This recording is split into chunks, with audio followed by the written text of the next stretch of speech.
Choosing the right supplement is not as simple as just picking what's trending at the time. And in fact, there are so many different things that you need to consider when you are choosing a supplement that many people don't or don't even know to think about or look up first, in order to make sure that you're not actually damaging your health or causing more damage, that you're not wasting your money on something that doesn't actually have what it says it has in it, because we can't just assume that what the label says it has is actually going to be in the capsule, especially if it's not getting third-party testing.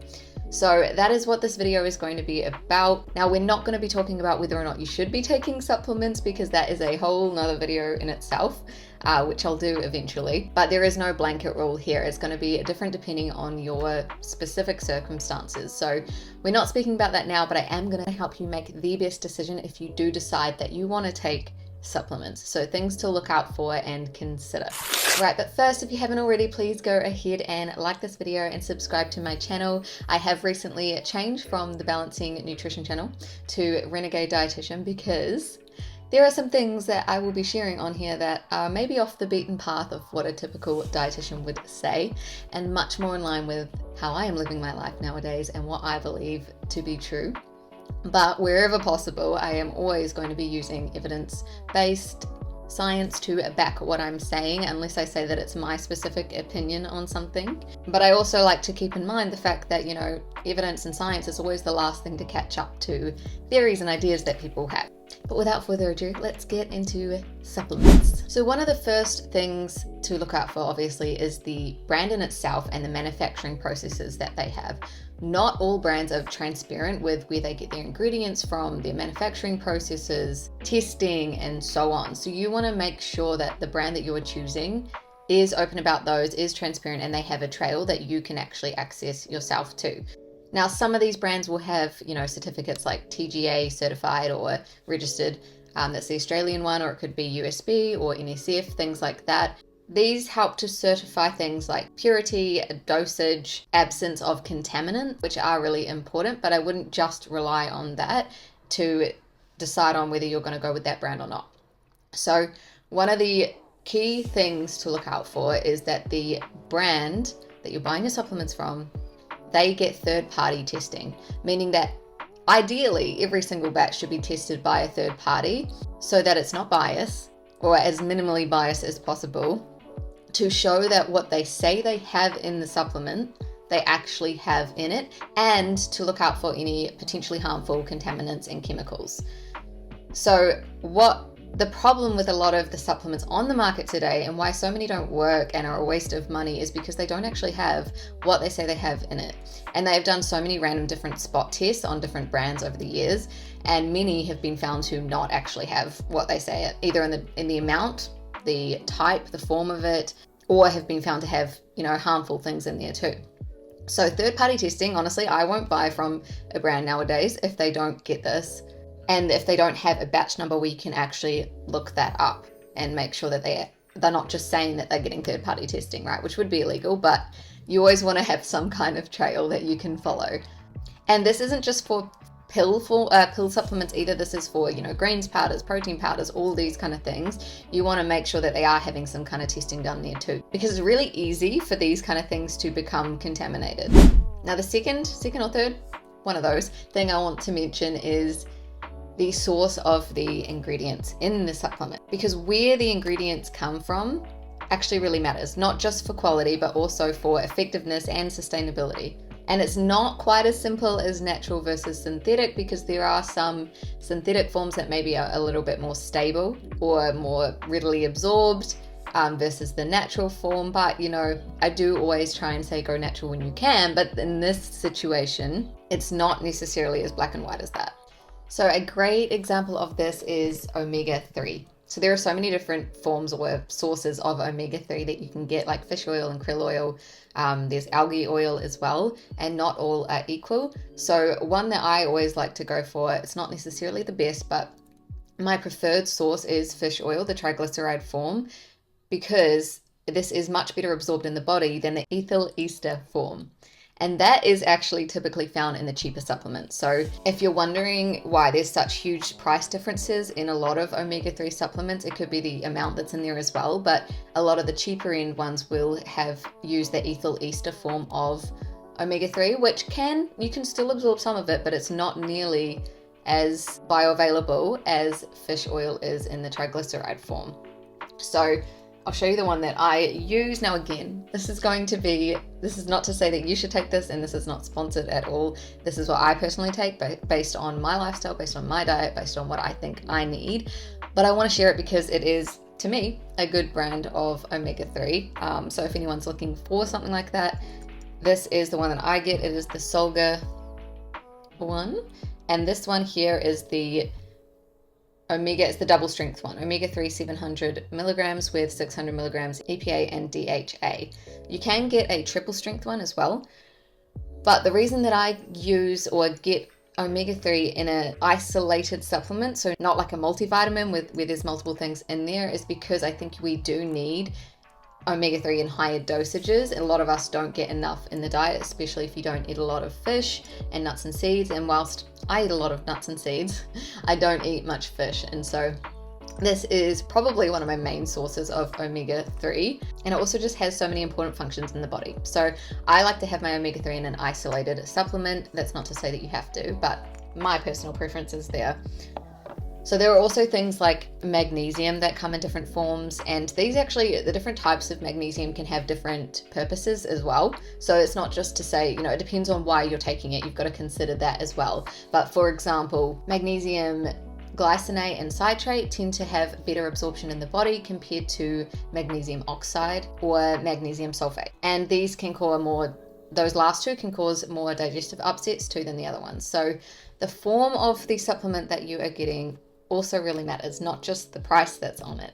Now, the source also affects the purity of the supplement, so just something to keep in mind. For example, fish oils need to be molecularly distilled to remove mercury from it. So depending on the source will also depend on the processing that it needs to go to and the potential side effects to be aware of. Okay, I'm just going to say that was number 3. Now we're up to number 4, which is bioavailability, and we've kind of already touched on this when we talked about the source of the supplement. So bioavailability basically means how much of the nutrient actually gets absorbed into your bloodstream and that your body can use. So think of it like if you take 500 milligrams of magnesium, but your body can only absorb 50 milligrams for whatever reason, then you're not getting nearly as much as you think you are, right? So there are some forms of nutrients that are more easily absorbed in the body. There are combinations of things that make it harder or easier for your body to absorb it. And also it comes down to things like your gut health and any inflammation that you may have in there as well. Now, on that note, food always has the nutrients that are in foods always has the best absorption in our body because there are other components in that food, take fruit for example, or vegetables, that interact with it and allow for better absorption. Assuming that you have a healthy gut and assuming that the source of the fruit and vegetables is coming from a nutrient-rich source. But when you're taking a supplement, they do interact slightly differently, so you do want to go for the most bioavailable form that you can to maximize your benefits of taking it. So I already kind of touched on this briefly before, like with the magnesium examples, with the omega-3 examples, and there's also things like iron to keep in mind. There are a number of different things that can interfere with absorption. So things like tannins, phytates, calcium, for example. So if you're taking an iron supplement, you want to make sure that you're taking it away from when you are having foods or drinks that contain those things. So no coffee, no tea, and no calcium-rich foods, so dairy products, around the same time as you're taking your iron supplement. Other things to consider too is things like fat-soluble vitamins, so A, D, E, and K. These need to be taken with fat for proper absorption by the body, whereas the water-soluble vitamins don't matter as much. So where possible, choose the most bioavailable form. If you're not sure what that is, you can use ChatGPT, just ask or look it up online. There is so much information on that, it's really easy to find. So just make sure you're checking that when you are choosing a supplement and considering the timing of when you're taking it and that it's not going to be, there's nothing that's going to interfere with the absorption of it. Okay, so the 5th point that I want to talk about today is the dose and the potency, because more isn't always better. Some supplements are underdosed and basically useless, but you can also get the opposite where they're overdosed and can be potentially harmful, or the combination of things that you're having overlap and or with your diet, and that can lead to a toxic amount of a vitamin or mineral. So when you are reading the amounts that are included in supplements, One of the easiest ways to probably do it is to look up how much you need in a day. And now these are very general guidelines, recommended daily intakes. Usually they differ per country that you live in, but you can look up the RDI and you can also look up the upper limit. So these are based on the average sized person. And obviously if you're smaller, if you're larger, you'll probably need slightly more or less than what the standard is, but they're a guideline. So they can help you when you're deciding, is this the right amount for me? When you're looking at the label, always consider, so the water-soluble vitamins, so things like B vitamins, for example, aren't as potentially harmful and damaging as fat-soluble vitamins, because a lot of the time, if you have too much of the water-soluble vitamins, you end up just peeing it out. It comes out most of the time. So sometimes you can get side effects like redness or hot flushing, pimples and those kind of things if you have too much, but they're not as potentially harmful as the fat-soluble vitamins that don't pass out in our pee. So something to keep in mind there, be careful of overdosing. Things like vitamin D, you can have typically higher amounts, especially if you're not seeing the sun very often, but there is an upper limit to that. So make sure you're looking up the upper limit for your age, your gender, and considering your lifestyle as well, and any other things that you consume that may be adding to that total amount. And you also too don't want to just be peeing out all the vitamins as well. If you're already getting enough in your diet, then that's just a waste of money. So some other things to consider. Now, something that can help with this, because I know it's a bit of a complicated thing to figure out for a lot of different nutrients and minerals. What I did, and now this is not 100% accurate, and I wouldn't rely on this as the only source, but something that can help give you a quick idea. If you eat fairly similar things day to day or week to week, you can do a detailed food diary in ChatGPT. So list out, exactly what you have to eat, how much you have. The more detail you can provide it, the more accurate it's going to be. And ask it to analyze your diet and decipher if there are any potential nutrients or minerals that you may be missing out on or not getting enough of, or even having too much of, to help you then decide the appropriate amounts that you should be having in supplement. And I'll also say here that I don't think that supplements should be designed to replace a good diet, but they should be there to help supplement or use to fill in the gaps that where it may be difficult for you to get enough of certain nutrients in, but not replace entirely or rely on supplements entirely for all your nutrients and minerals. Now, the next thing that I want to touch on, I don't even know what number I'm up to, but the next one is about the formulation of the supplements, or formulation synergy, should we say, because some nutrients work better together than others, like I already mentioned before. So you want to make sure that they are paired well together. So vitamin D and vitamin K, for example, the vitamin K actually helps the calcium go into the bones and not the arteries. So they're a good combination to have together. Iron and vitamin C. The vitamin C helps improve iron absorption. Things like zinc, B6, and magnesium are actually really popular together for helping aid in sleep and things like that. And then we have opposing ones, like I mentioned before, like iron and calcium. We've got zinc and copper, where you don't want to have them together because one depletes the other. And also the food sources and drinks that you're having around that time too. Now, the other thing to consider too is with formulation is that even if a supplement starts out with the right dose and form of a nutrient, if it's poorly formulated or not stored correctly, then it might break down before you even take it. Or by the time it's in your body, it's no longer active. So these are all things to watch out for as well, because there are some nutrients that degrade quickly when they're exposed to things like air and light and heat and moisture, and others can lose potency when they're paired with the wrong ingredients. So take vitamin C, for example. If you even in face serums and things like that, it breaks down when exposed to light or heat. So you really want to make sure that these are in some kind of encapsulated form or liposomal versions to make sure it's as stable as possible. Fish oil is also prone to oxidation, so you want one that's actually stored in a darker bottle like this one, or even third-party tested for oxidation. So the things to remember around formulation is, when it comes to how stable it is the packaging. So I think darker packaging or non-see-through packaging is typically the best. Ones that don't allow for much moisture to get in, and then this delivery method, so encapsulated forms or liposomal versions for fragile nutrients anyway, or enteric coated tablets or capsules for things like probiotics, and just make sure that they are nutrients and ingredients that work well together. Okay, so I know that is a lot to consider when you are taking a supplement or looking for a supplement. But again, I like to use ChatGPT because I do find it takes hours and hours of digging through many different supplements to see if they took all these criteria. So sometimes I will list out all the things to ChatGPT. I'll just say, I want to make sure it's got third-party testing. It's in the most bioavailable form. It's got stable packaging and delivery and formulation and good manufacturing, and it's tested for harmful chemicals as well. Ethical and sustainability, that's another one I didn't touch on, but if that matters to you, I would also be asking ChatGPT to recommend ones that follow sustainable and ethical practices when they are obtaining the nutrient source. And also you can ask best time to take it in the day as well, because sometimes are better than others. Some it's better to have on an empty stomach, whereas others you can have with food, and it's better to have with food because it's more well tolerated, like zinc, for example. So these are all things to consider, and just ask ChatGPT, put it in there and just say, please help me find the right supplements based on these criteria. I'll show you too the other ones that I take, just in case I get any questions around that. Again, not sponsored and not suggesting you need to take these, but these are just the ones that I have found after doing a lot of digging. So Pure One Vitamin, they have multivitamin, they have many other different ones as well, but this is one of my absolute favorites. It has high doses, but not toxic levels for me anyway, of many different vitamins like vitamin A, C, D, E, thiamine, so B1, riboflavin, B2, niacin, B6, folate, B12, biotin. What else have we got in here? Iodine, zinc, selenium, manganese, chromium. We've got boron, inositol, and small doses. So a coenzyme Q10, which I also have in another one, but I've checked that they don't overlap in the amounts that they have in it. Same with the alpha lipoic acid.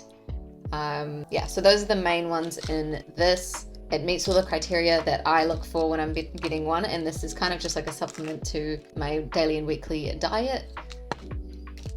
Zinc. This one I don't take every day because there is zinc in my other one. You typically don't really want to be going above 40 milligrams a day. And I believe this one has 25 milligrams, yes, of zinc. So, but the reason I like this is because the zinc in that is zinc citrate, whereas this is zinc glycinate, slightly better absorbed. I just have this about every second day, and that's also because I had a blood test and I'm low in zinc. So I take the two or every second day with this as well as an extra supplement, but you may not need this, just something to consider. And that's that one there. This was actually prescribed by a doctor of mine, but it is RN Labs, zinc glycinate. And then I also take this one for optimal health and performance and energy and all of those things which I care about. There are other supplements I take too, which I'll mention in a second, but this one is Nature's Lab Gold CoQ10 with alpha lipoic acid and acetyl L-carnitine. That one there. So this just has 3 ingredients, which is L-carnitine, alpha lipoic acid, and coenzyme 10, which I always say that, coenzyme Q10, which is just something for my personal goals in life and my health that I want more of. So there's those. I do also take creatine. That's a whole topic for another video as well. I occasionally have protein powder, not every single day, but occasionally. And then I take other things for more hormone related things. Oh, and magnesium, but I only do that every second day. So I was someone that used to absolutely hate the idea of taking supplements. As the dietitian, we're always taught food first, and I do believe that still. But I think I had that so ingrained in my brain that I was like anti-supplements for a really long time. But over the years, and with more recent research and things, with the degrading nutrient quality in the soil and the quality of our food too, and how processed things are, it can be a lot more difficult to get the right amount of nutrients that we need. Just through food alone, and also depending on where you live, what you have access to, and what you've been exposed to, and your body's ability to absorb things. So that is why I made the decision to actually take supplements now. I do take a lot. In my opinion, it's a lot, and I know for many that they're not going to want to do that, and that's completely fine. Even just something like a multivitamin or omega-3 or something like that can help, but it's not necessary for everyone. That's just my reasoning for it. But I am hoping that this video has given you some insight and some things to look out for when choosing supplements, so that you know that you're choosing the best possible one for you that you can, and minimizing any potential side effects and damages it can do to your health and your body, and maximizing the gain from it, and hopefully not wasting any money on ones that don't work. So thanks for watching, and if you like this, please remember to like and subscribe, and I can keep making videos. If you have any requests too, please post them below and I will make some videos on those. See you next time.